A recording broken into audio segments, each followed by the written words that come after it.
My pranams to all Atmajyotis, divine light of the self. Today, let us contemplate on what we call as good actions or noble actions and grace.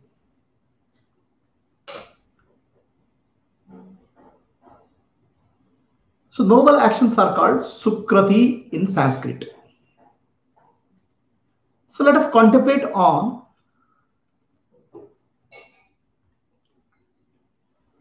the Sukrati and grace or krape, how they are related. So I know one of my friends who won a lottery in one of the office lotteries which was conducted. He was the lucky winner of a good amount of prize.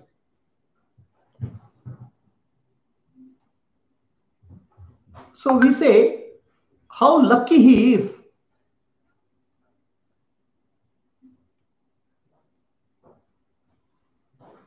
We congratulate him for his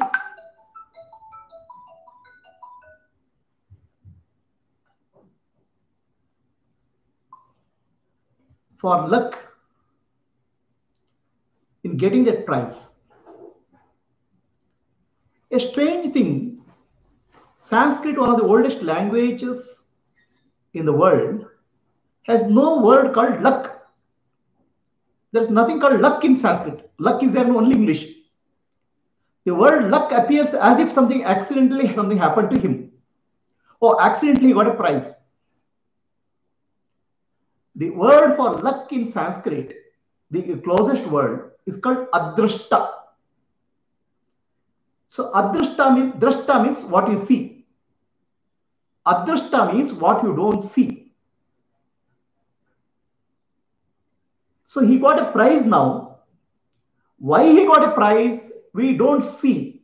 We don't see the cause, but we see only the effect. So in Sanskrit, it is said that for every effect, there's a cause. Without cause, there's no effect. Without cause, there's no effect. Nothing in the universe can happen without a cause and effect relationship. There's nothing called accident in the universe in that sense. There's always a cause and effect relationship in what happens. But many times we don't see the cause, but we see only the effect. So for such situations, we call it as adrashta. And in English, it is called luck. We get a feeling that luck means something accidental. Oh, he got his lucky. So luck seems to be accidental, whereas in Sanskrit, the luck is not accidental. Luck is a result of cause and effect, cause and effect, cause and effect. So only thing is adrashta means we don't see the cause.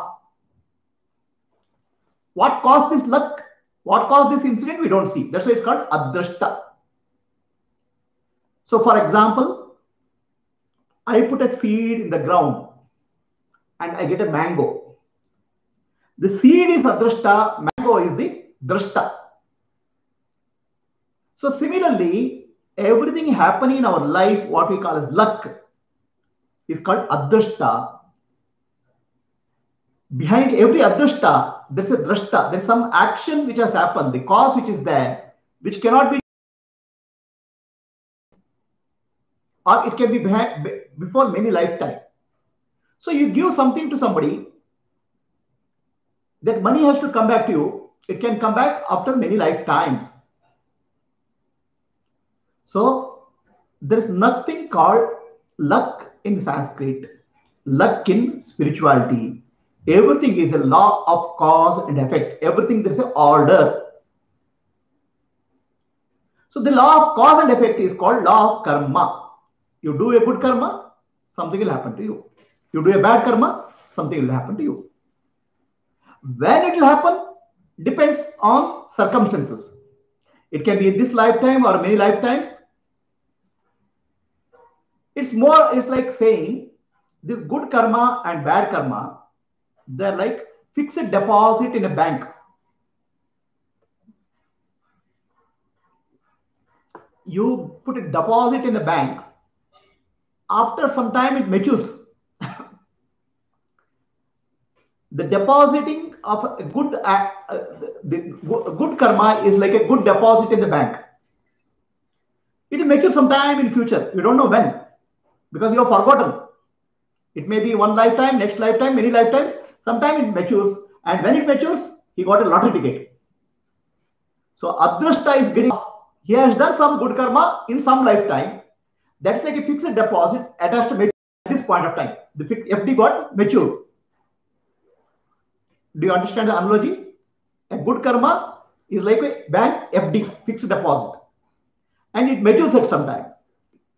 And bad karma, you cause suffering to somebody. It is like a debt, loan. You have taken a loan, enjoyed life. Someday the loan has to be repaid. Okay, in some lifetime you have done something, and the loan has to be repaid. And the repayment which leads to suffering is called bad karma. Enjoying the fixed deposit which is coming to you in terms of happiness, joy, good family, good circumstances, or what you call so-called luck, is a good karma or a good fixed deposit maturing. And suffering is always a loan which you have taken. You enjoyed the loan, or you spoiled the loan, or you wasted the money, loan amount money, but you had the time has to come to repay. So good karma and bad karma are the cause behind what we call as luck. Understand? There is nothing called luck in sense of spirituality. Everything has a cause and effect. The cause may not be seen. So bank FD, when you kept, you don't know, but maturity happened today. Good karma, when you did in which lifetime, you don't know. The maturity happened today, so you got something, money or something which came to you.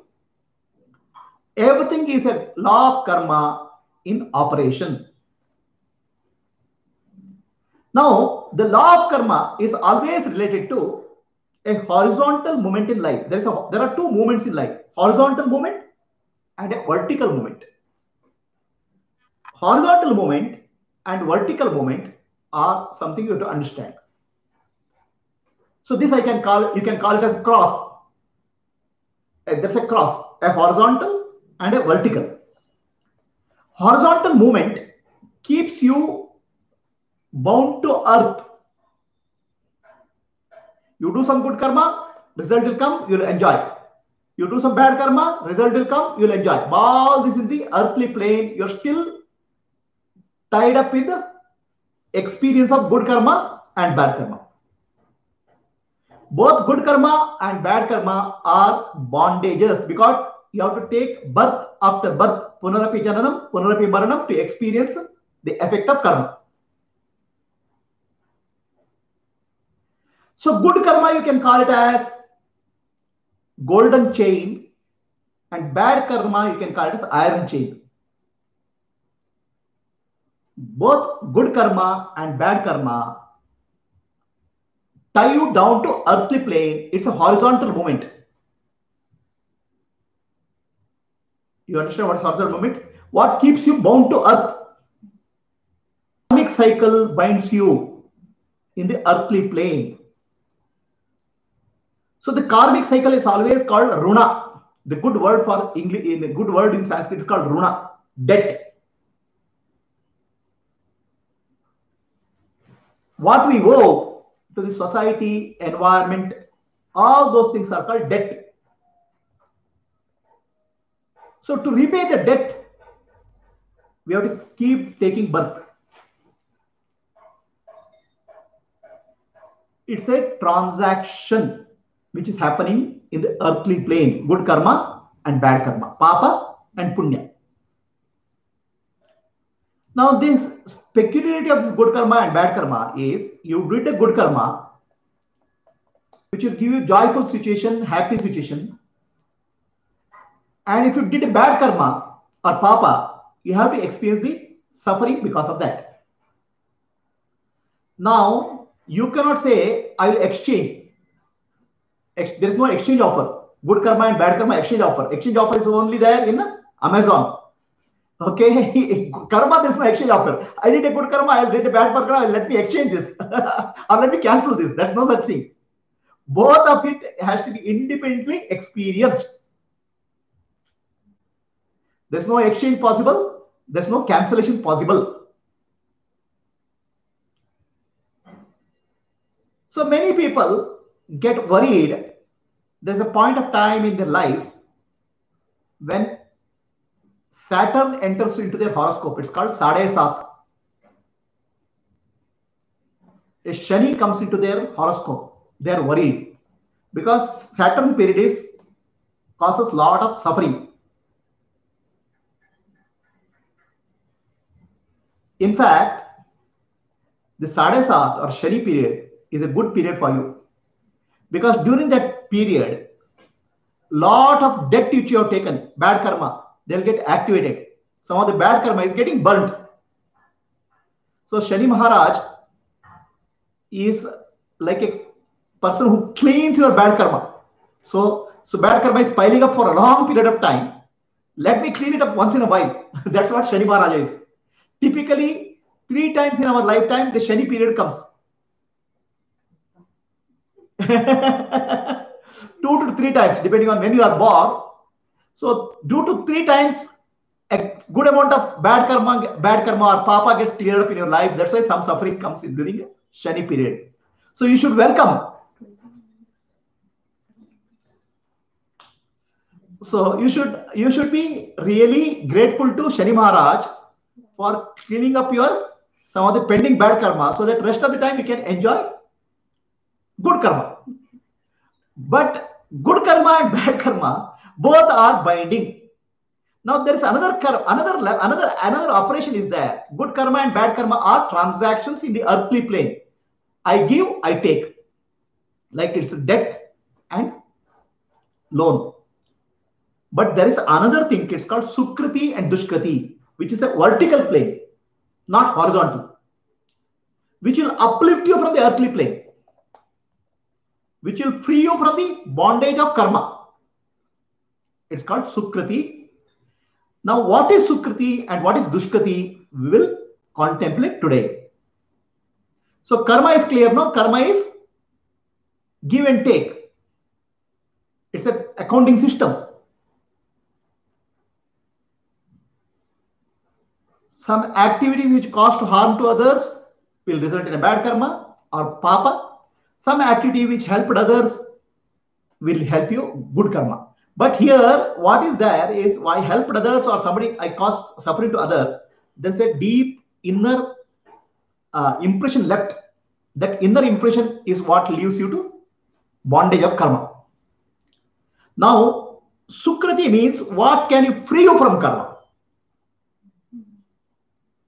What can make you free from karma and take you towards liberation or mukti? I have heard a story.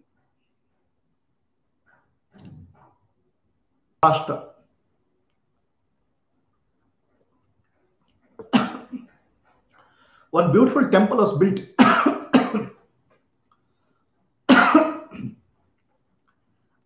This is a story which happened really. For the temple, the trust had taken a loan of 2 crores long back. Many people had promised that we'll pay the money or we'll give the donation. So take the loan and construct the temple. So it so happened that they didn't get the money which was required to repay the loan. So then bank officers, they gave a notice and a couple of things. Then finally one day they landed in the temple. So they said, we are taking over the land which was hypothecated for taking the loan. At the exactly same time, one businessman came there and he wrote a check for the full loan amount and gave it to bank manager exactly at the same time. He said yesterday in a dream, the temple deity had come to him and asked him to donate so much of money to the temple. So when he landed there, bank officers were there trying to take over the temple land, and he wrote the check and gave. So the account is settled. And temple is saved today. Even today, the temple is there. Now, this also appears as a luck in some way. Oh, luckily that person came. This is not luck. Again, everything, law of karma operates. So this is also adrashta. So in this adrashta, I have told you law of karma operates based on the adrashta, what is not seen. So now this is not a karma and karma phala. Karma and karma phala are experience of joy and sorrow because of what we do. The temple is not a private property. Temple is done for the society. Temple is done as an offering to God. Temple is a seva which Swami just done. It's not good karma or bad karma is getting activated.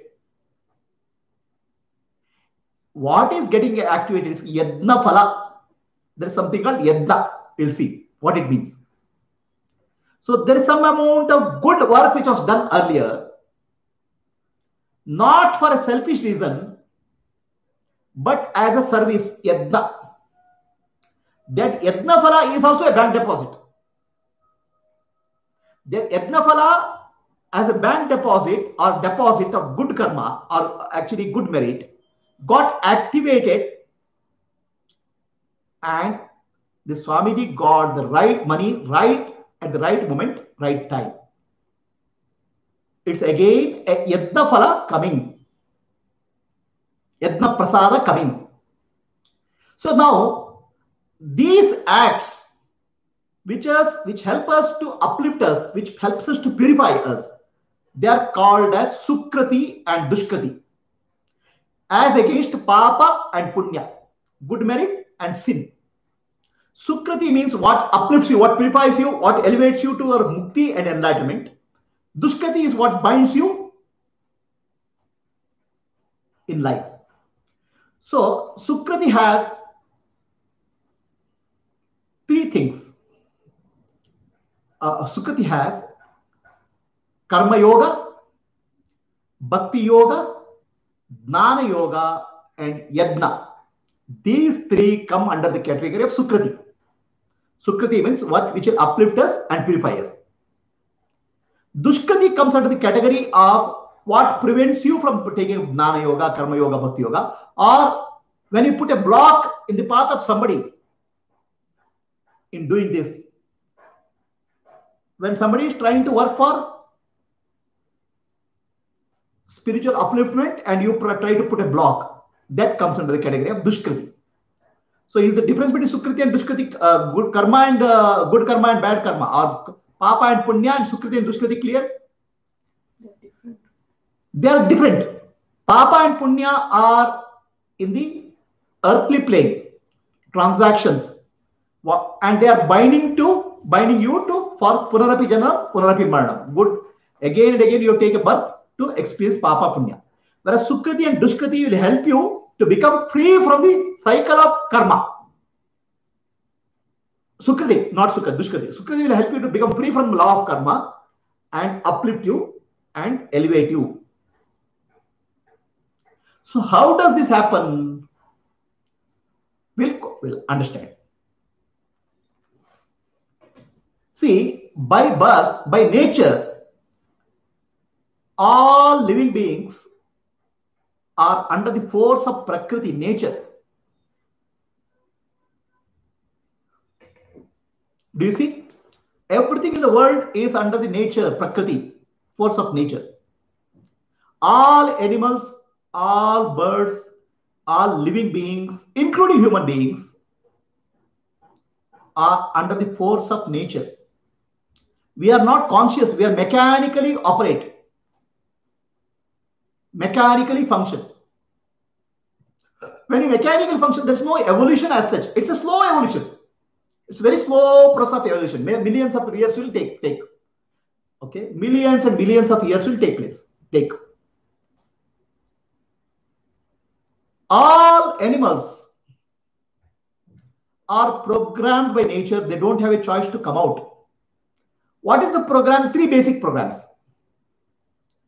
ahara, nidra, maithuna.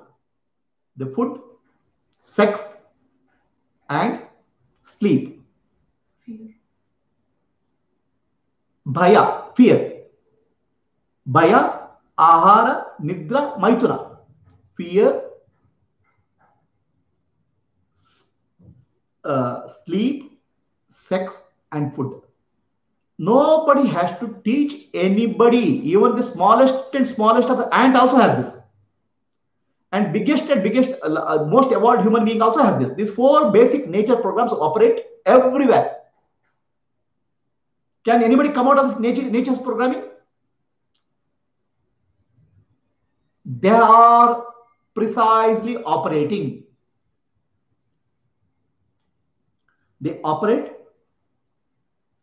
like all natural laws. If you throw a stone up, the stone will fall because of gravitational force. So the stone has no freedom. Like that, all living beings don't have any freedom among these four forces of nature: Bhaya, Nidra, Maithuna, and Ahara. All of them work towards that, including human beings, continuously. So this is actually like a natural law of nature. Law of nature, nobody can modify. The gravitational force of law of nature, nobody can modify. If you throw a stone, it will fall.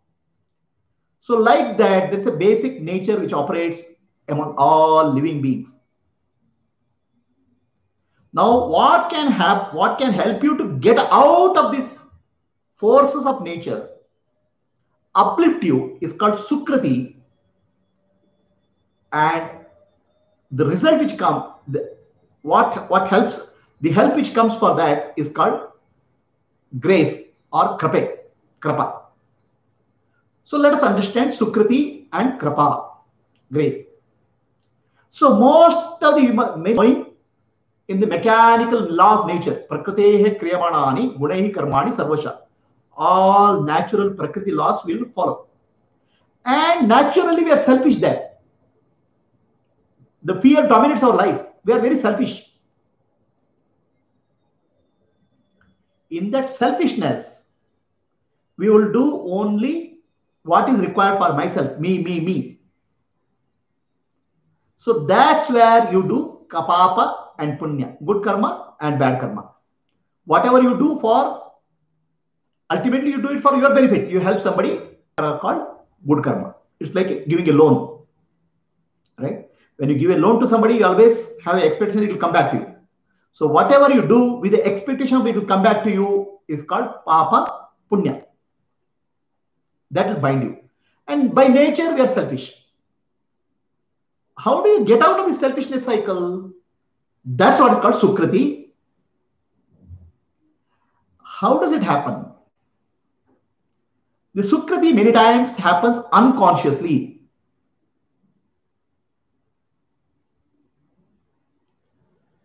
So in Buddha's time, Buddha had many disciples, many monks who are following Buddha. And some of the monks were becoming egoistic. We are monks. The householders are inferior to us. So Buddha one day called them and told, you go to that person's house who is a householder and take the teaching of nirvana from him. So these people were surprised how we can take a teaching of nirvana from a householder. But Buddha wanted to teach a lesson for the monks. They had an ego called monk ego, sannyasi ego. So then they go to that person's house and he gives attain nirvana. That person was on the deathbed. He was an old man. He had many children, many grandchildren. The monks thought, what can we listen to this man? He's a samsari, full of big family. We are monks. But when he started speaking, they were wonderstruck. A beautiful discourse on mukti, enlightenment, liberation, nirvana. And after that, he died. So this is called householders' discourse. So they come to Buddha and say, oh, how did that householder become enlightened in this lifetime? We were monks. How did that householder become enlightened? So Buddha says, he did sukrata, good karma in the last life. Sukrati, it's called good karma. Sukrati or good karma, what he did in the last life, he was a tailor.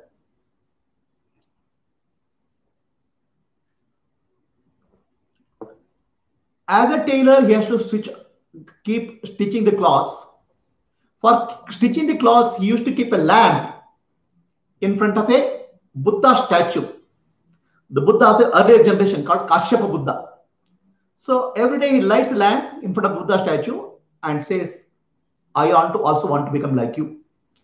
He has no idea what to become, how to become like a Buddha. He has no idea. What is becoming like Buddha, he doesn't know. But he likes that person. He likes that nice figure. Right? He likes that nice figure. I also want to become like you. So like that, he keeps on stitching the cloth. Every day he lights up the lamp, keeps on stitching the cloth. And one day he died. And this was the Sukrata. I want to become like Buddha, a desire. Now it's an unconscious desire. It's not conscious. Right? Prakriti, nature, our life is unconscious. All living beings go through bhaya, nidra, maituna, ahara unconsciously, mechanically. Somewhere we get an unconscious desire that I want to become like Buddha. I want to become like a Gnani. Consciously, he doesn't know what it means to become Buddha. But the Prakriti or nature, existence, recognizes your desire. And next life, he was rewarded with Gnana required for Mukti. So one way of Sukriti happens by unconscious desire. Unconsciously. Right? Is it clear? How Sukriti can happen? One is because consciously, who will ask for enlightenment? Please tell me. Who will ask for liberation? Nobody knows what is the enlightenment, what is liberation. Unconsciously, he started liking their Buddha figure, and unconsciously desired that I want to become like Buddha, and this became a Sukriti unconsciously. This one situation. So there are many people who consciously look for enlightenment, consciously, because they have done some more good merit to desire consciously. How is that? See, human nature by nature is unconscious. It is driven by ahara, nidra, bhaya, maituna. I want more money, I want more happiness. You'll keep on trying. Many lifetimes will go in this trying. So many success will happen, many failures will happen. Eventually, ego starts thinking, oh, success and failure is not in the outer life. Let me start looking for some alternative, something else. At that time, they can start taking purification activity consciously. if they come in contact with some of the spiritual teachings. So while in that case of the householder, it was unconscious karma which led to mukti, some people start conscious action. What is that conscious action? It is called karma yoga or service. Whatever action you do, karma yoga. Now, karma yoga action, the karma yoga, to do karma yoga is not easy. You need a culture for that, samskriti for that. A person born in a culture where killing is the samskriti, he will learn only killing. Right? I know the countries in the Middle East. I saw in the TV. The children, instead of playing with the cricket bat and ball, they play with the guns. So that is the culture surrounding. And in that culture, they know only killing. But because of some good karma which you did, okay, you are born in a family where there is a good samskriti, good culture. To be born in a family with a good culture is also result of good karma. So good karma can get gradually can translate into sukriti. How it translating? Earlier I told you how unconsciously it became go intended. Now, because of your good karma, you are born in a good family. You have to enjoy. Now, the good family has a good samskriti, good culture. In that culture, good culture, you start learning some good habits.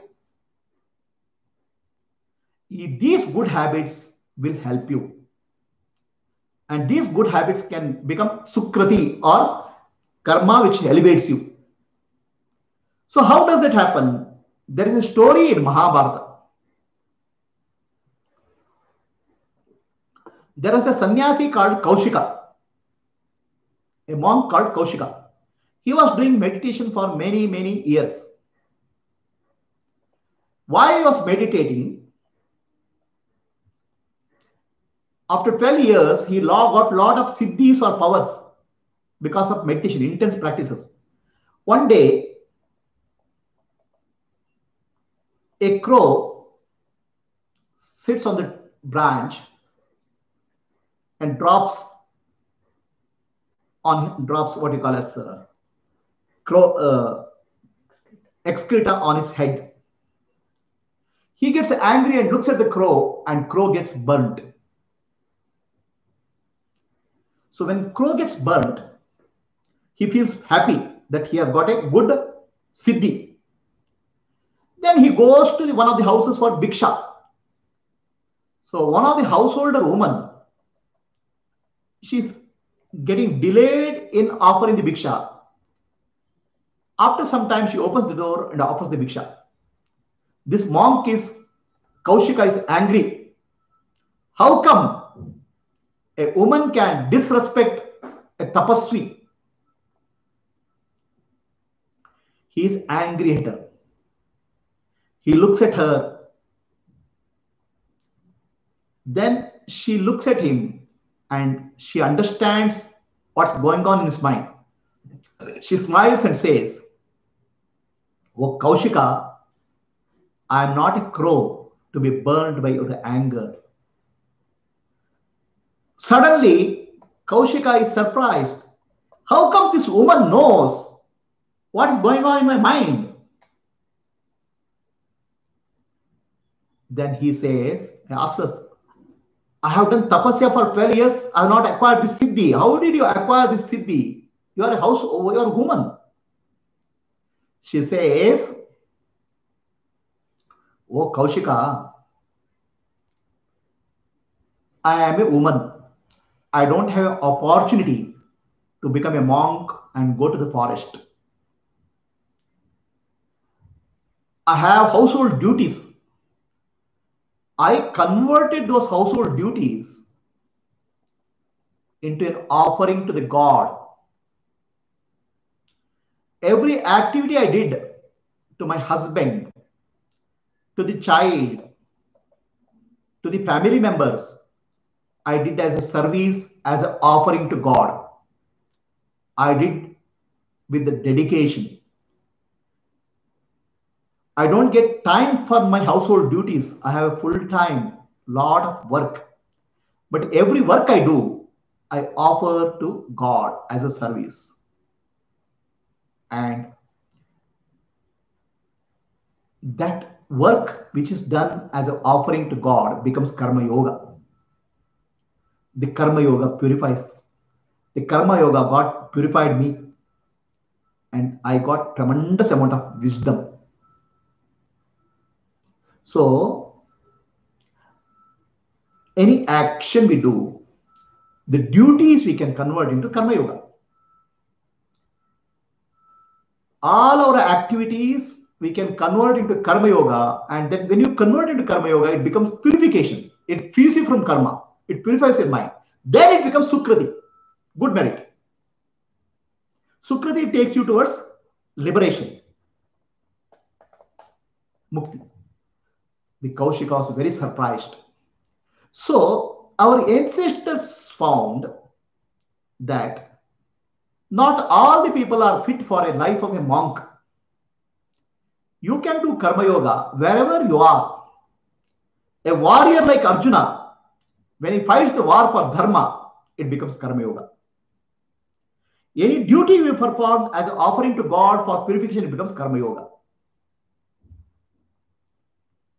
Women, when they take care of their husband and children as an offering to God, as a service to God, then it becomes karma yoga. So we have heard many women in history of India who are called Pativrata. Vrata means a spiritual discipline. Okay, there is a Somavara Vrata, Shanivara Vrata. Vrata means a discipline which you take. Pativrata means service to the husband, service to the family as a vrata, means offering to God, purifies you. That becomes karma yoga. So pativrata, you can take care of your household duties as an offering to God and get elevated in spiritually. That's called sukriti. So this we are fortunate enough in a country which brings us this samskriti, this culture of converting all our work into karma yoga. That's where they said, okay, Matra Devo Bhava, Pitta Devo Bhava, Atiti Devo Bhava, Acharya Devo Bhava. So when we do with this understanding and lead our life, every activity we do becomes a worship. It becomes a spiritual practice. It becomes a sukriti. Sukriti purifies you. Is it clear? Now, karma yoga is doing your duty as an offering to God. Then comes the yajna. Yajna means going little bit beyond your day-to-day duties. Going bit beyond your day-to-day duties. Sukriti means your duty. I am a householder. I have to duty for my family. Or I am a king. I have to take care of kingdom. So now you are focusing on the duty. Why? Going little beyond your small circle, you are moving into yajna. So please understand. First is when you are totally under the control of Prakriti, you are selfish. Then everything you do for selfish reason, then you are bound in karma. Then you start doing the karma as karma yoga, as a service, all your duties.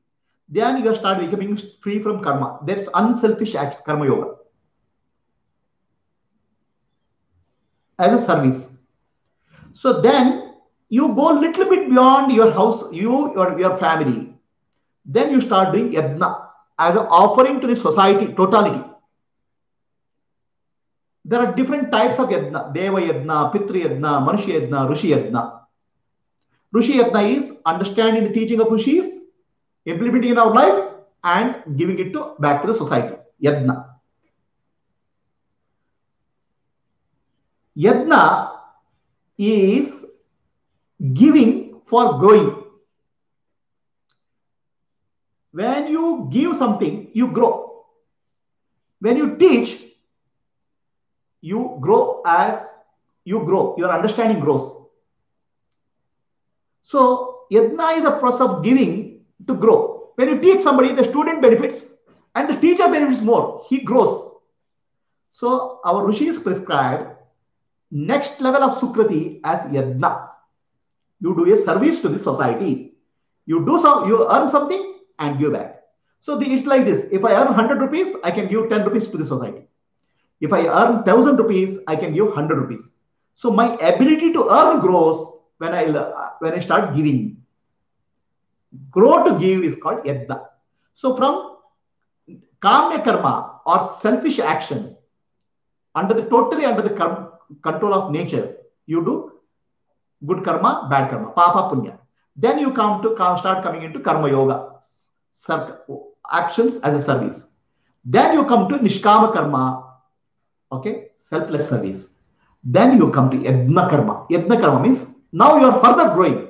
Your strength grows, your capacity grows to give. By a teacher, in fact, when he teaches 10 students, his ability to learn, his understanding grows. And if he teaches 1000 students, his understanding grows tremendously. So giving, learning to give to the society beyond the circle of your me, mine, and family is called yajna. So now you come to next level of sukriti called yajna. Yajna increases your strength tremendously. It grows your capacity. Now, here, yajna phala will come. Yajna phala means, like papa and punya, good merit and sin. Now, karma yoga purifies you. Yajna phala gives you larger strength. It increases your ability. Yajna phala. Okay. So I'll tell you the story of Buddha to make you understand what yajna phala is. The current Buddha is called Gautama Buddha. To become Gautama Buddha, who is a world teacher, who will teach millions of people enlightenment, liberation, is not at all easy. It takes many lifetimes of sadhana, spiritual practice. In Jataka Tales of Buddha, there are more than 300 lifetimes of practice sadhana which Buddha has done, is told. How in each lifetime he earns good merit. This good merit is yajna phala, not papa and punya. Papa and punya is good merit is in experience. Yajna phala is strength you gain to become liberated and liberate others. This is yajna phala. Are you able to understand the difference? Papa and punya is enjoying happiness and unhappiness, suffering. Whereas yajna phala is like earning you do to grow yourself in spiritually. Not only you become elevated, you can elevate, uplift many people. So to become a Gautama Buddha is like a ship, big ship. A big ship can transport hundreds and thousands of people. But to become a ship owner, you need to have a lot of yajna phala. Right? Whereas an ordinary Jivan Mukta is like, he has done a little bit of yajna, a little bit of good karma. He has done some sukrati in terms of karma yoga, maybe a little bit of yajna. So he has earned good merit enough to buy a cycle. He can go, but he cannot carry somebody else. Ordinary Jivan Mukta is like that. Whereas a Sadguru or a Buddha, not only they get enlightened, they carry other people also. They are like bigger ships, bigger vehicles, right? But to become buy a bigger vehicle, you need a lot of good punya, a lot of yajna phala. Understand? This yajna phala, how did Buddha acquire? I'll tell you. So in this life, he is called Gautama Buddha. In the previous life, there are many Buddhas. In the previous life, that is called Kashyapa Buddha. Kashyapa Buddha was teaching many people. So this Gautama Buddha was a monk at that time looking for enlightenment. He stands in a queue to meet the Kashyapa Buddha. Now he is a monk and he has nothing in his hand. Then one lady, one worker there, she sees this Buddha and gives him 8 blue lotus to him. Give it to Buddha, give it to Kashyapa Buddha and seek blessing. Don't go to Buddha with the empty hand. So he takes that 8 lotus. So this lady did that out of compassion for the monk. Now her compassion became a Sukriti. It's a good merit. She didn't know the effect of Sukriti. It is unconsciously she has done a Sukriti. Unconsciously she has helped. And for this unconscious punya, she becomes the Yashodhara. When Buddha becomes enlightened, he becomes the wife of Buddha. For the one small act unconsciously done. Giving 8 lotus to this man. So this is unconscious Sukriti. Now Buddha goes there. Buddha goes and stands in front of the Kashyapa Buddha and offers him 8 lotus. Then he says, I want to become like you. When he says, I want to become like you, he is very clear. What is the becoming like Buddha?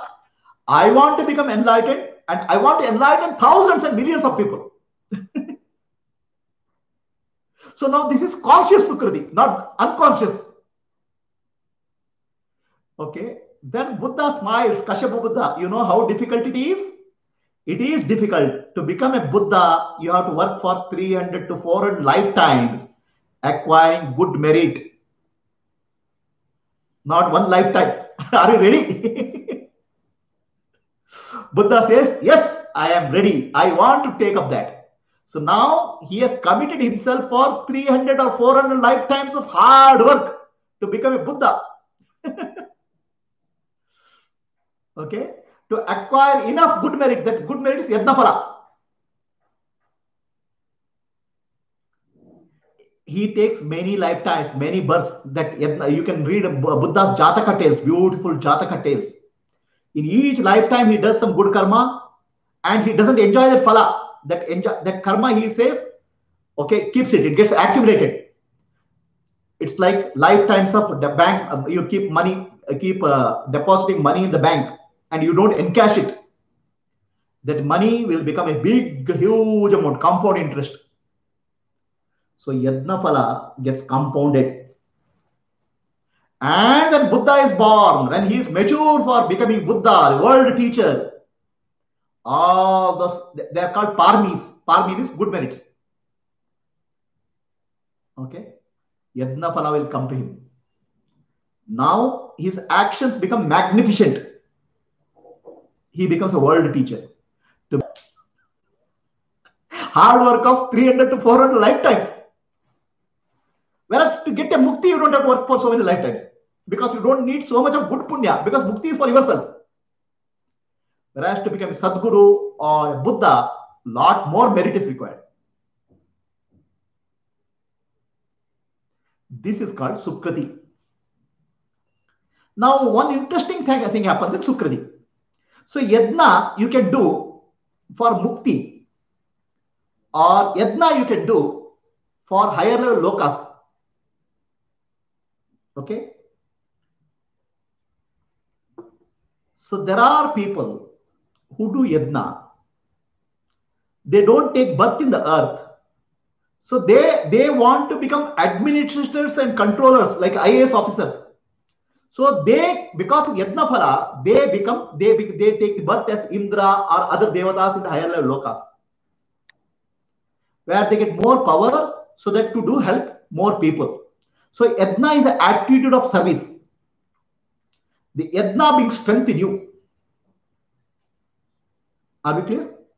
These are all called Sukriti. What is Sukriti? Nishkam, from selfish action use Papa and Punya, selfless to karma yoga, work as worship, to nishkama karma, selfless service, to yadna karma, as offering to the society, offering to the totality. Now, one interesting thing happens when you offer as a service to the totality. I'll tell you a story of Mata Amritanandamayi. Mata Amritanandamayi is a great teacher. You should see the millions and millions of people who are following her all over the world.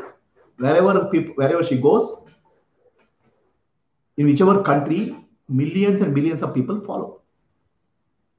She was a young kid. She was 8 years old. She used to sing bhajans. She used to dance singing God's name. Her relatives thought she's mad. Her relatives thought she's mad. And they hired, they told one of the persons, they brought one of the persons, kill her. Okay? Because she's disgrace to the family. She is singing, dancing. Then the person comes with a knife. I want to kill you. The girl of 8 years old starts laughing. If you want to kill me, kill me. If that is the wish of God. So then the person tries to kill her. Instead of that moment, immediately, he starts vomiting blood. The knife falls from his hand. This happened in her life. And he is admitted to the hospital. There, Mata Amritanda goes to the hospital and takes care of the person who is there in the hospital. Then people asked her, what happened to you? What happened to you? How did that person start vomiting blood? Then Amma said, there are subtle forces in nature which didn't like he killing me. They took care of him. See, what happens is, when you live a life of selfless service, when you do yajna, there are forces in nature called devatas. They will start and cooperate in yajna. Devatas start participating in yajna. If your heart is genuine and pure, okay, then whatever you do, the blessing of devatas will come in the form of some help for your work. Some help will come to you, which you don't expect. Unexpectedly it comes. It comes from somewhere. That means universe will start participating in you. Universal forces called devatas will start participating in your yajna. So that will happen only when you do selfless service or yajna, not otherwise. For example, if you do your housework, who will come and help you? Let us say you start cleaning the street. Oh, some other people will come and help you. Oh, can I help? The outside, the other people will also join. If you are cleaning your house, you only have to clean your house. If you are selfish, you only have to do your karma, your phala will come. When you start doing, the divine forces will start bringing more support from outside, because it's not individual activity, it's an offering to the universe. Are you able to understand this? So that's why in all of our, if you see our any of the Puranas, they say devatas come and receive the yajna, havish. That means they will participate in your yajna, a selfless service, and your force strength will increase. Over many lifetimes, you can gain enough strength for not only your liberation, for helping others also. That's why all Buddhas will take a vow. That's called Bodhisattva vow. So they say, I'll postpone my enlightenment liberation until I'm able to help all living beings to get liberated. That means so much of merit I have to accumulate. So they take many lifetimes. And this monk became Gautama Buddha one lifetime. Now is the era of Gautama Buddha. You see how many people are benefited by teachings of Buddha. You go all the way from here to Japan. The people seek peace in teachings of Buddha. So that's a very hard work. That's phala of Sukriti. Okay, it's called good merit. Now, the Sukriti and grace are related. Grace means the acts of divine which will help you to liberate.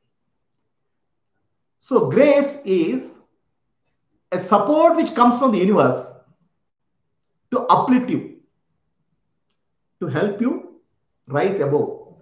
So Sukriti in terms of Nishkama Karma, Sukriti in terms of Karma Yoga, Sukriti in terms of Nishkama Karma, Sukriti in terms of Yajna. Ishvara will be pleased. Bhagavan will be pleased. When Bhagavan is pleased, that is called grace. Ishvara Krapa. Ishvara Krapa will come to you. It's grace of God will come to you. Grace is something like this. By yourself, you cannot understand what it is. But the God has to give you a helping hand to lift you. God has to give you helping. You don't know what is required. It's like a poor man struggling in the poverty. A rich man will come and give him 100 rupees and say, now use this 100 rupees and do business. And he teaches how to do business. This intervention happens in your life. That intervention is called grace. So because of your Sukriti, because of your good merit, okay, good merit in terms of Karma Yoga, then Nishkama Karma and Yajna Karma, you will get grace, become eligible for grace. Divine grace will come. How does that divine grace comes into life? I'll tell you the story of one person called Navakoti Narayan. Navakoti Narayan. He was born in a place called Tirthahalli in Shimoga district. He was very rich, and he was a merchant, jewelry merchant. He was Navakoti Narayan, means he had 9 crores of gold coins. Please understand, 9 crores gold coins in the 16th century. You may imagine what is his wealth now. He must be a billionaire now. Right? In 16th century, he had 9 crore gold coins. So it's called Navakoti Narayana. He's a billionaire. He was a miser. He was living in a selfish life. He was still in the hold of Prakriti unconsciously. To become a Navakoti Narayan, to build so much of wealth, he must have done some good karma over lifetimes, definitely. But he was a miser. One day, a Brahmin comes to him and says, please give me some money so that I can do Upanayam for my son. This Navakoti Narayana doesn't know to donate a single paisa. He chases him away. And okay, so 1 month the Brahmana comes. Finally, one day this guy gives one coin, which is actually damaged coin, to him. So the Brahmin takes the damaged coin, shows to the wife of Navakoti Narayana. Your husband gave me one coin after going for 1 month, and I am begging for some money for my son's Upanayam. That lady is full of compassion. She is full of devotion. She gives her nose ring to the Brahmin. The Brahmin takes the nose ring and comes back to Navakoti Narayana again and says, I want to sell this. Can you give me money? Navakoti Narayana sees, oh my God, this is my wife's nose ring. So he takes that nose ring and keeps it in the locker, locks it properly, and rushes to his house and asks his wife, where is your nose ring? That lady, poor lady, okay, she knows her anger of her husband. She goes to the puja room and wants to commit suicide. She puts some poison into one glass of milk and wants to drink. In that milk, her ring is seen, nose ring. And she goes and gives the nose ring to husband. Now husband is shocked because he is such a smart businessman. He knows which ring is from where. Okay. He says, this nose ring, how did you get it? Then he goes to his shop and opens the locker. There's no nose ring. The God had come in the form of Brahmin to intervene in the life of Navakoti Narayana. Okay. Intervention is he is actually the nose ring. Now Navakoti Narayana is shocked. Then he asks his wife, what happened? Then she tells that I gave the nose ring to this Brahmin. Then he understands, oh, God has come to my house to intervene in my life. That is called God's grace. It is not under your control. You don't know how it happens, where it happens. It's grace. But you have to be eligible for grace. Now the question comes, was Purandaras eligible for grace? Did he do any good sukha or sukrati to get that grace? For all you know, It was a Sukriti done by his wife, which got a benefit. His wife was full of love and compassion throughout her life.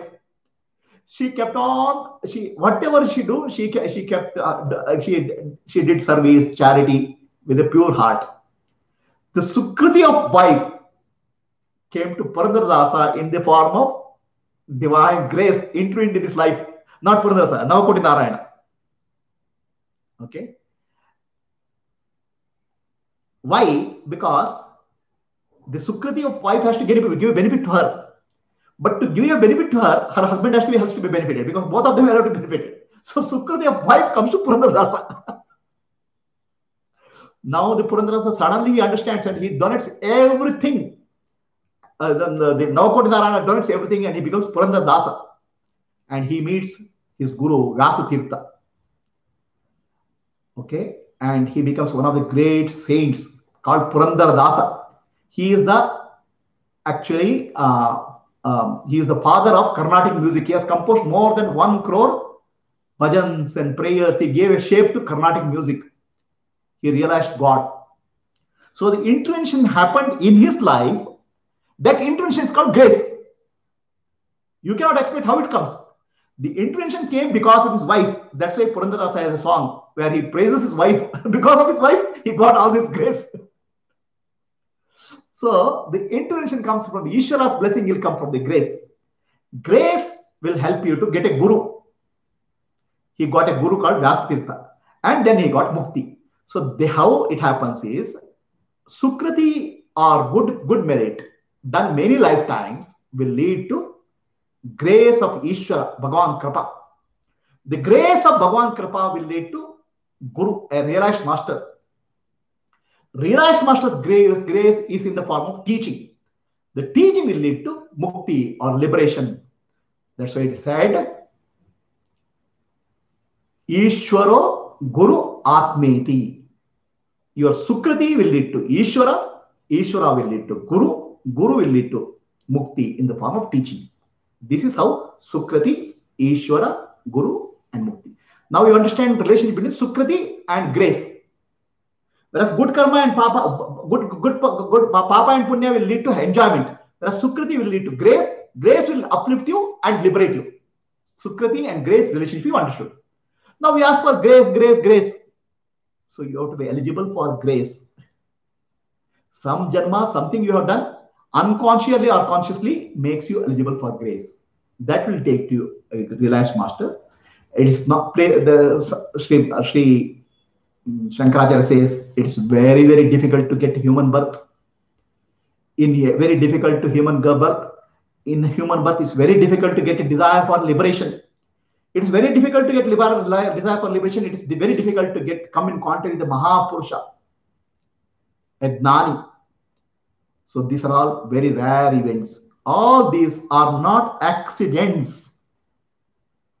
They are result of good karma, Sukriti in the form of Karma Yoga, Nishkama Karma, Yajna.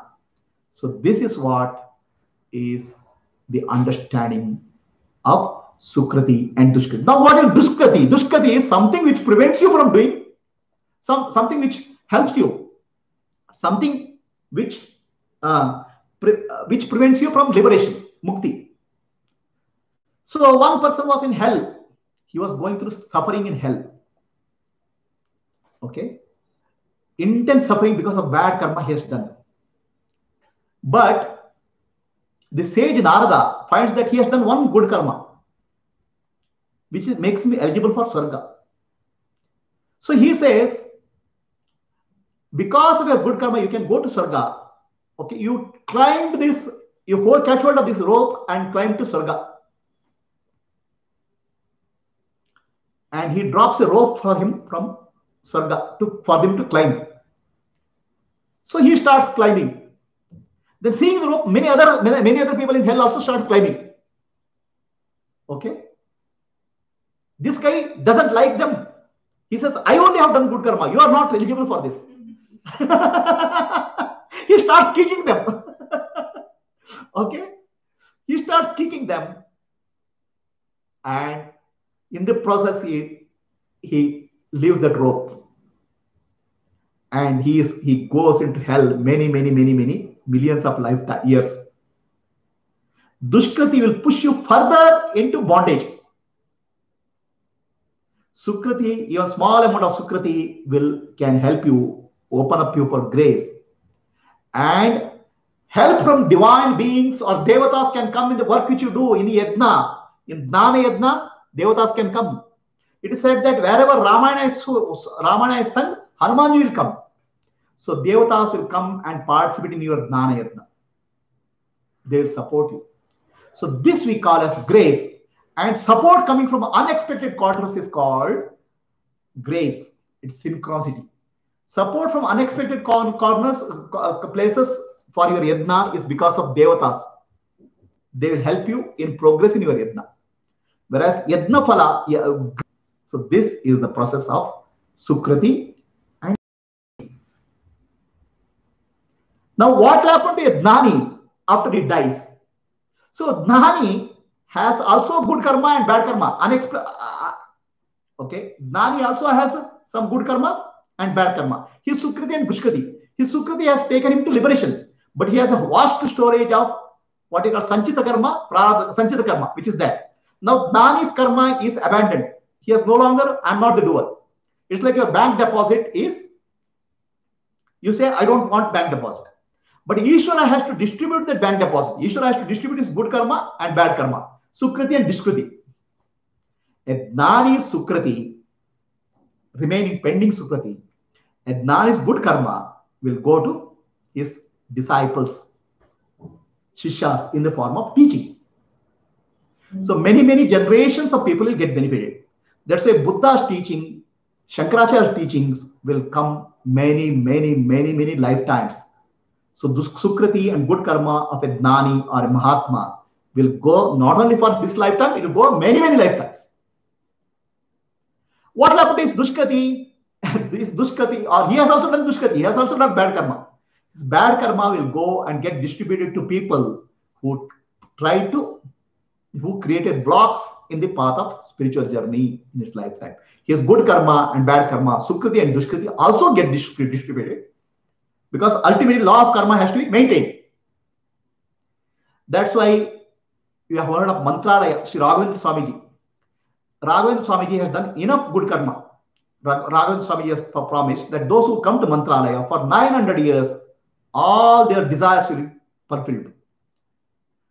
Pujyaya Raghavendraya Satyadharma Vrataya cha Bhajatam Kalparakshaya Namatam Kamadenuve. If think of him is Kalparaksha, whatever you desire, he'll give. Why he can give? Because he has so much of good karma. He has a big bank balance. His mukti is over. Now still the bank balance is there. That bank balance will get distributed to his devotees. Now, why he gives to distribute to devotees? To bring faith in the devotees. So that with that faith, they turn their mind towards Sukriti, towards good karma, to Yajna karma, and to get liberated. That's why Sri Raghavendra Swami, for 900 years, even after he left his life, he is distributing his Punya karma. With that, we'll conclude the discussion on Sukriti and Dushkriti. Any questions are there? Hope I clarified, hope I communicated what is Sukriti and Dushkriti. Any questions, Maniji?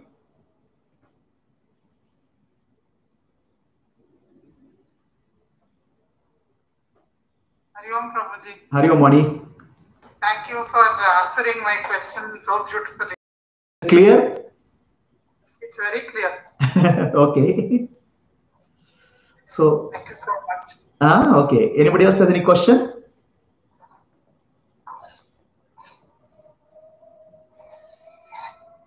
Dushkrita, Sadhguru will not have any Dushkrita. No, I'm saying, see, unconsciously we do a lot of all, before we become aware and conscious, this thing, then we unconsciously we have done so many things. Okay, some good merit will give you liberation, but whatever you have done unconsciously still will be pending. That's called Sanchita karma. Okay. That will not affect him, but that gets distributed. Okay. Right? Unconsciously, your life is unconscious life is many lifetimes you don't know. True. Thank you, Prabhu. Okay. So, anybody else any questions? If there are no questions, we'll close for the day. Namaste. Hari Om.